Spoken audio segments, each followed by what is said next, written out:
Un impero da 120 milioni di dollari in soli 12 mesi. Penseresti a una tech star della Silicon Valley. Ma quest'uomo non usava algoritmi. Usava cannoni da 6 libbre. Benvenuti nella storia di Samuel Black Sam Bellamy, il pirata più ricco che sia mai esistito. Mentre la storia lo ricorda come un fuorilegge, la finanza lo ricorda come un genio della scalabilità. In questo video non vedremo solo battaglie navali. Faremo uno zoom brutale su come la pirateria sia stata la prima vera disruption del mercato globale. Vedremo come un marinaio disoccupato abbia creato un sistema di welfare, democrazia e ricchezza che farebbe invidia a una multinazionale odierna. Preparatevi. Stiamo per salpare verso l'età d'oro, dove il confine tra criminale e genio del business era sottile come la lama di una scimitarra.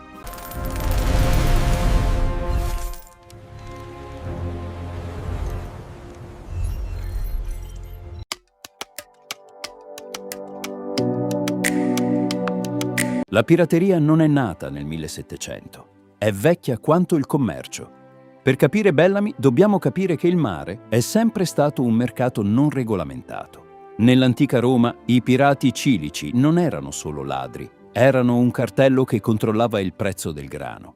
Quando rapirono un giovane Giulio Cesare, chiesero 20 talenti. Cesare, con un senso del branding già immenso, rise di loro: «Non sapete chi avete preso, chiedetene 50». Secoli dopo, la pirateria divenne uno strumento di Stato. Le lettere di corsa trasformarono i marinai in corsari, mercenari legalizzati usati da Inghilterra e Francia per distruggere il monopolio spagnolo senza pagare una flotta ufficiale. Era l'outsourcing della guerra. Ma cosa succede quando la guerra finisce e migliaia di esperti di violenza rimangono senza lavoro? Dai mari antichi di Roma all'era dei grandi galeoni, la pirateria ha sempre dominato il Mediterraneo.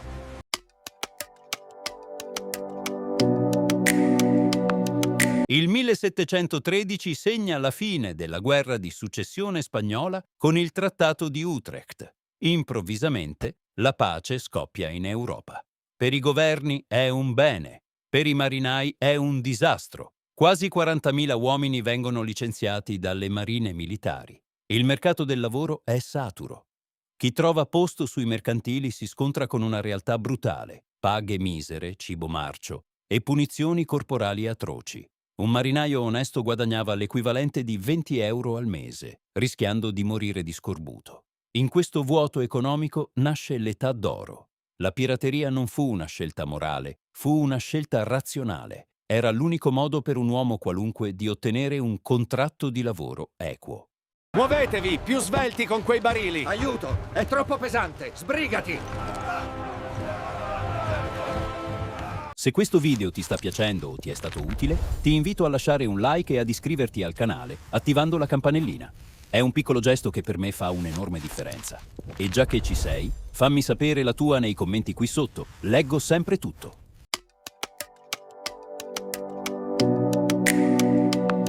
Samuel Bellamy non nasce pirata, nasce sognatore. Nel 1715 si trova a Cape Cod. È povero, ma innamorato di Maria Hallett. Per sposarla deve diventare ricco. Il suo primo business plan: il recupero della flotta spagnola del 1715, affondata da un uragano in Florida con un carico d'oro immenso. Bellamy convince un finanziatore, Paul Sgrave Williams, e parte. Ma il settore dei recuperi subacquei nel 1700 era saturo e pericoloso. Bellamy fallisce, non trova l'oro, ma invece di tornare a casa sconfitto, prende la decisione che cambierà la storia. Se non posso trovare l'oro sul fondo del mare, lo prenderò da chi lo sta trasportando sopra. La sua carriera di pirata inizia come un perno strategico dopo un fallimento imprenditoriale. Il passato è sepolto, ma il futuro è mio. Questo mare offre opportunità infinite per coloro che sono abbastanza coraggiosi da coglierle.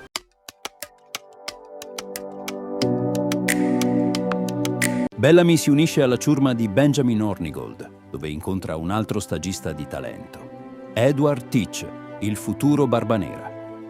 Qui Bellamy impara la corporate governance pirata.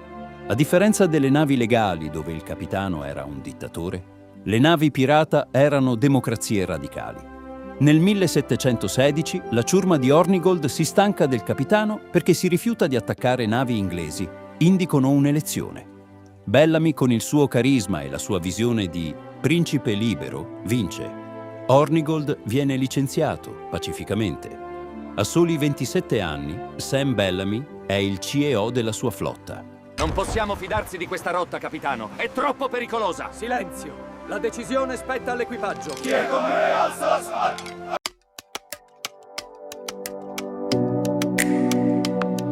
Perché i pirati usavano la bandiera nera? Non per estetica, ma per ottimizzazione dei costi.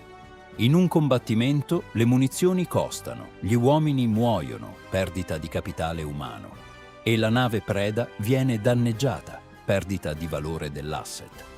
La Jolly Roger era un brand che comunicava un messaggio chiaro: arrendetevi e vivrete, combattete e morirete. Se il brand funzionava, il mercante si arrenderà senza sparare un colpo. Bellamy era un maestro in questo. Gestiva il terrore per evitare la violenza inutile, massimizzando il margine di profitto di ogni cattura.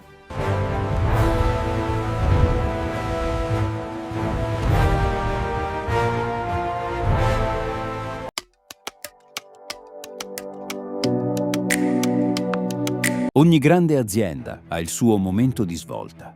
Per Bellamy fu l'incontro con la Whydah Galley nel 1717.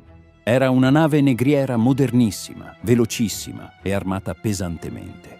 Trasportava una fortuna in avorio, oro e zucchero da 3 continenti. Bellamy la insegue per 3 giorni. Quando finalmente la cattura, compie un gesto davvero leader. Invece di bruciare la vecchia nave della vittima, la scambia con la sua, permettendo al capitano sconfitto di tornare a casa. La Whydah diventa la sua sede centrale mobile. Con 28 cannoni e una velocità imbattibile, Bellamy ha ora il monopolio della forza nei Caraibi. Il valore del carico? Oltre 120 milioni di dollari odierni. Verso nuove terre, la nostra nave carica di ricchezze inaudite.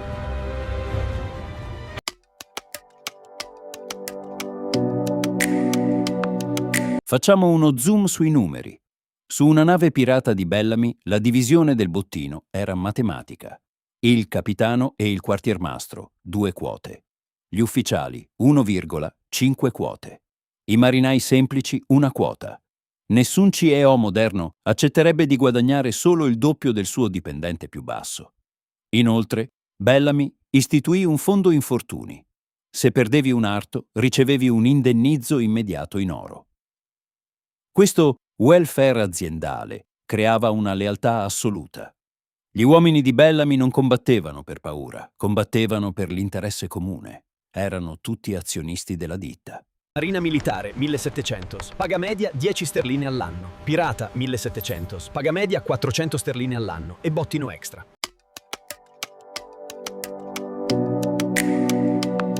Bellamy era famoso per i suoi discorsi. In uno dei più celebri, disse a un capitano prigioniero: «Voi servite padroni che vi schiavizzano per un tozzo di pane. Noi siamo principi liberi e abbiamo la stessa autorità di chiunque abbia 100 navi in mare e 100.000 uomini in campo». Questa non era solo retorica, era una strategia di talent acquisition. Bellamy convinceva i marinai delle navi catturate a unirsi a lui non con la forza, ma mostrando loro l'ingiustizia del sistema legale. La sua ciurma era composta da ex schiavi africani, marinai europei e nativi americani, tutti trattati da pari. Ascoltate, uomini liberi! Ci prenderemo ciò che ci spetta! Oro e libertà ci aspettano oltre questo mare!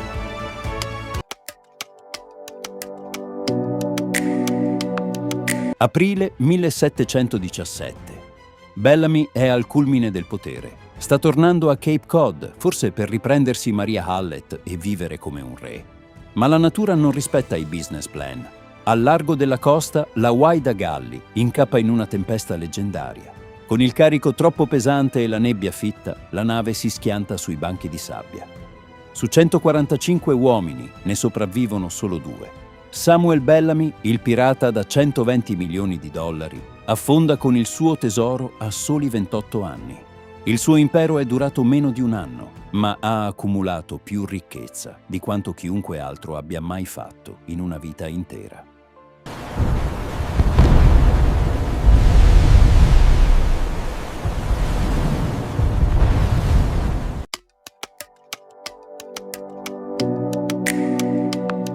Dopo Bellamy, il mondo reagisce. Le assicurazioni, come il Lloyd's di Londra, iniziano a fare pressione sui governi.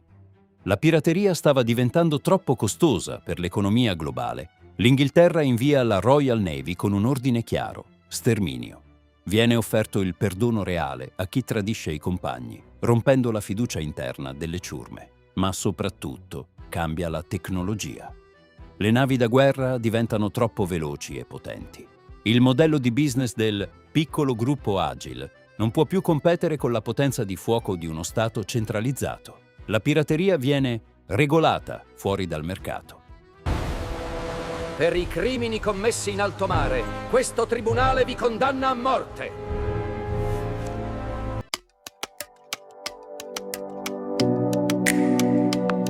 Nel 1984 l'archeologo Barry Clifford ha ritrovato il relitto della Whydah. È l'unico tesoro pirata certificato al mondo. Migliaia di monete d'oro, gioielli e cannoni che confermano la leggenda. Ma l'eredità di Samuel Bellamy non è l'oro. È l'idea che, in un sistema corrotto e iniquo, si possa creare una realtà diversa. Bellamy ha dimostrato che la democrazia, l'equità e la gestione intelligente del rischio possono produrre risultati incredibili, anche se nati sotto una bandiera nera. Oggi lo chiameremmo un fuorilegge o forse un genio del business fuori controllo. Ma una cosa è certa: nessuno ha mai giocato la partita del potere marittimo con più stile e profitto del principe libero di Cape Cod. E voi? Avreste rischiato la forca per una quota del tesoro di Bellamy? Fatecelo sapere nei commenti. E se volete scoprire la storia di altre famiglie che hanno costruito imperi dal nulla, cliccate sul video dei Rothschild che appare ora sullo schermo. Al prossimo viaggio nella storia.